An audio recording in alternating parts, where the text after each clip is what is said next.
So that brought us into virtual town hall, bringing them in. They gave a tutorial, I think it was about an hour, very easy to use. The tool is amazing. You can expand it beyond. I mean, there's no real limitations where you want to go.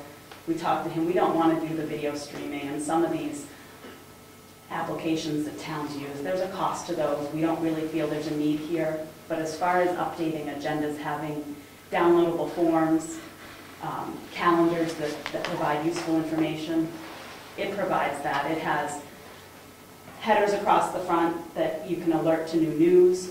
They automatically time out. I don't know how many people have looked at the website, but you may get a posting up there a month later, 2 months later, that meeting's long gone. Our meeting notice is still there. Because until someone tells the webmaster to take that down, it stays there. This tool allows those things right when you put it up to automatically tell it to take it down as soon as the event passes. I think it just gives us a great approach. But with, I mean, you can do online surveys, you can sign up for, this was something I think some people were, that we had talked about early on in the web development, was having a place where you could sign up for newsletters or emails from boards and committees. So you can go in and subscribe to be on a newsletter list. So say you're interested in information from the Planning Board and the Conservation Commission. You click those 2 boxes. When any time new data gets uploaded, they send you an email. I mean, so it's really a resource to send data out to the public, and they handle it all. So ease of use, all that's there. Obviously, there's a cost. So the one-time development charge, I don't want to, is $3,500. It can be extended over 3 years with no service charge there, and that, you know, he did go down $500. It was $4,000. He did negotiate it down just because of our size. And then there's a $1,500 a year support fee. And that's hosting the website too. That hosts the site. That's on their servers and all that. Right, backed up servers, very secure. I'm a little, you know, I'm not really sure if he's hosting us now. I don't know. Yeah, which really brings in some maybe security issues, I think, as a town. We don't have a lot of, because everything out there is public, so maybe that's not an issue. But we kind of looked at, you know, we're currently paying $600 a year for that. So there, you know, the annual fee, you know, it is more than double, but still. But it's providing. You keep saying address, the web address, or yes, yes, because we own that domain name, I believe. Yes, we do. Email server. We talked about emails. The email server currently lives, I think, there, but they don't host an email server, but we can put that on our server here. Yeah, we have the ability. When we purchased this server here, I made sure when I was dealing with Dell that this server and software, we would be able to host our own email program, and that would be something we just have to set up with Lance, and Lance, as our IT guru, would have to handle it. So take the cost away, and I think there's ways to deal with the cost, and you may end up finding public support is there that really wants to justify it. So the subcommittee is recommending, because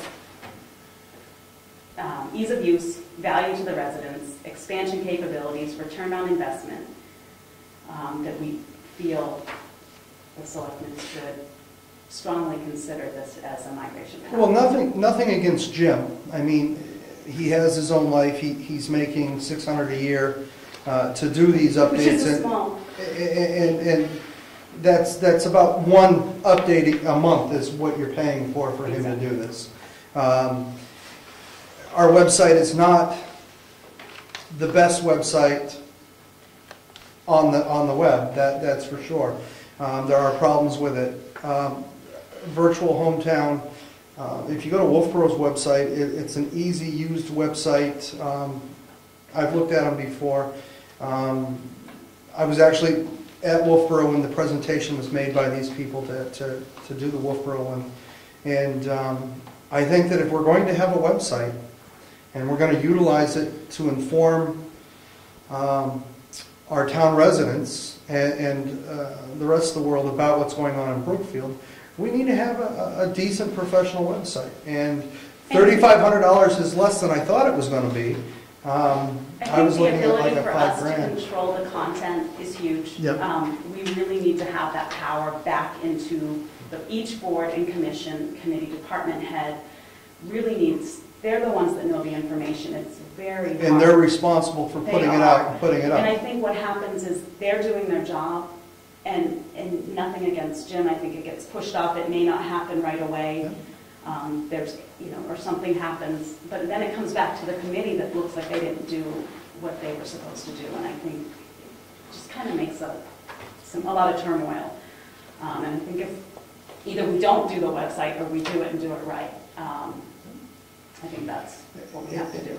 And Virtual Hometown is a very professional company. I mean, they've been around doing this for a long time, so. They're very, they have, I think, over 300 towns right now. They only focus on municipalities. We had looked at some others quickly, but, they're local, they're right in Massachusetts. They host up in Portland, Maine, their site, and they're really focusing on the New England area, and they'll customize it. I mean, we're not going to look like Wolfboro. We can tell them what to do, and they have lots of experience, so they can kind of guide us in what we should be providing out there. I mean, And the $3,500 is also a, part of that fee is to have them come out and work with us to get it set up.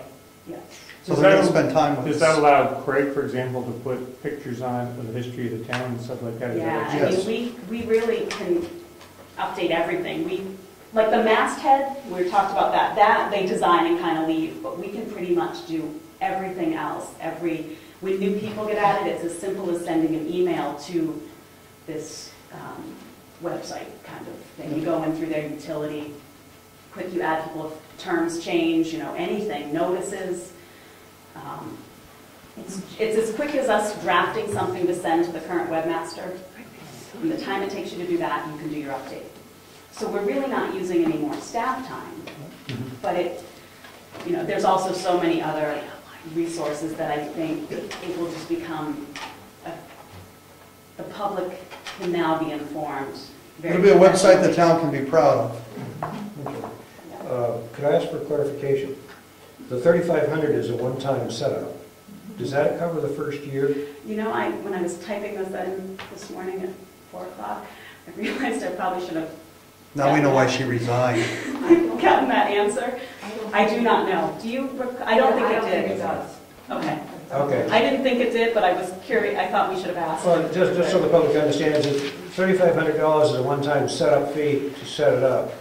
And train, And train. and train 3 people, up to 3 people to be the, basically, I don't want to say webmasters, but Kind of your gurus in the Contacts. town, and they're going to Yeah. be the people that, they don't want every board, committee, commission calling them with a simple technical support. So they really want a few designated people in the town to be, Yeah, the same way we've set it up now, a filter. exactly, a little bit of a filter. And then they kind of train the subset in a way, or they could sit there and watch it. But Booney, you felt it was pretty simple throughout that process. I mean, the yeah, updates and and stuff. I'm not And you said you weren't a computer. computer genius by any means. All platforms are I'm not a supported. Mac person. Because yes, so the Mac users can go in easily. We have people that can't even view our website today because their Yes. browser Can't isn't see it. supported, Yep. and that can be troublesome. No, I was just leading up to the fact that in addition to the $3,500 Yeah. setup, it's $1,500 a year to maintain. That's right. And I think the people in town have told us unequivocally that they want a website and they want it kept up to date and an informative one. And so I think that's what this offers us the opportunity to do. Well, I think the next step would be to get to have the virtual townhouse people come to a selectmen's meeting with the contracts, or however, and so we understand all the things and the amounts and what the contract's actually gonna be like, or submit us a contract for our review, so we can see. Yeah, that's part of the design setup. It takes 10 to 12 weeks, and it says here that they do meet. No, I meant before we sign on the dotted line. Before signing, you want to see, You so you don't- would like to don't- see a draft copy. I would like to see the contract Yeah, there, and all the fees and associated and how it's all going to be done. I was struck when, with this gentleman who was here, that he knew his way around town governments. He understood all the problems that, I mean, he was talking about problems that I thought, geez, I never even thought of that. But, so. And that's huge, I think, like even, you talked about, you know, getting back to, say, the minutes and the unofficialness, they, you know, they have experience and they can put those disclaimers and they can do things and they can just add Yeah. us so much information, kind of almost to, I don't want to say just to protect us, but they can help us and say, you know, guide us with experience. And They're so Virtual Townhouse knowledgeable. only deals with municipalities. That's all they do. So that's what Virtual their Town. expertise in dealing with municipalities, so. It is huge. I think it's the idea of getting a hold of the contract and seeing what's involved is important. I think Clifton's point is very well taken.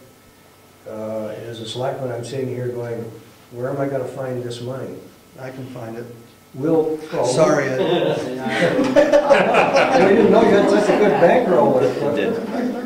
I just know what departments got it from. My comment was, we could also pull a little bit from, you know, I know, I'm just trying to make suggestions, We're pull a gonna- little bit from each committee, because they're gonna benefit from it. So if we grab a little out of each one of their budgets, you know, maybe, sorry, on your boards and committees and commissions. Tom, I'm just curious, how about security? How does this website know who gets to put information on it? Password protected. Password protection, and it's, Password protected, Yep. it's not just from an individual computer number or whatever. No. it's all password You just protected. don't want some Yep. wacko putting something. No. on Well, the that's website. like having the planning board they have a login and a password that they have to put in order to upload anything to the, so that gives us control to a point, and it also allows us to know if something goes out that is not supposed to be there, or it's not within our standards. One, we can pull it, because there's a master password, I believe, that somebody here will have that can actually take and delete anything off of anybody's areas. Yeah, I'm If sure- I remember I'm sure right, you there's a can- master password. You countered this, so. But it also allows us to know who posted it, and when it was posted. So if it's inappropriate, we know who to go and talk to and make sure that they It's not understand. separate. There would be a password and a. There would be a password for the assessor clerk, there would be a password for the Heritage So you'll Commission. have your main person or two people that could go probably to everything. You really want someone overseeing probably the entire site. But then you can, each person, you know, they can only go in, Jessica can only go to her page and make Right. edits. So if something inappropriate showed up under assessor clerk, we would know to go talk to Jessica, because she's the only one that could upload it And it's besides the master immediate, You control. know, it's a quick, you hit your send, if you say you're doing the email update, you hit your refresh on your browser, it's there. So if you've got a typo or anything, you can confirm it's there. You know, we believe before we go live with something like this, the website subcommittee will probably work on a policy.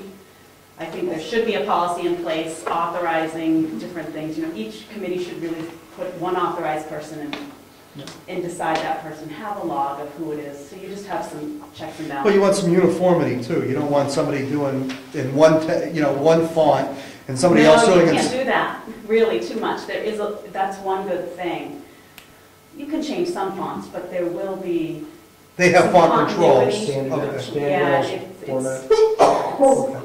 I mean, your PD, I think some stuff you can change, but I mean, it has a Google search that'll search PDFs right through our site, so there'll be a little search box there, which is really nice. And you go right to the resource RSA if you need to. Yeah. I mean, links throughout. The It's- general board.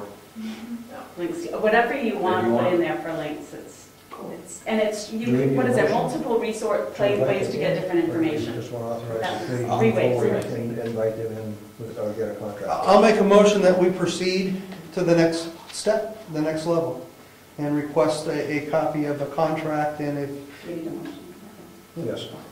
if Virtual Townhouse wants to come and present that to the board, then I welcome them to come and present to the board. Yeah, we'll put it on. Do you want a demo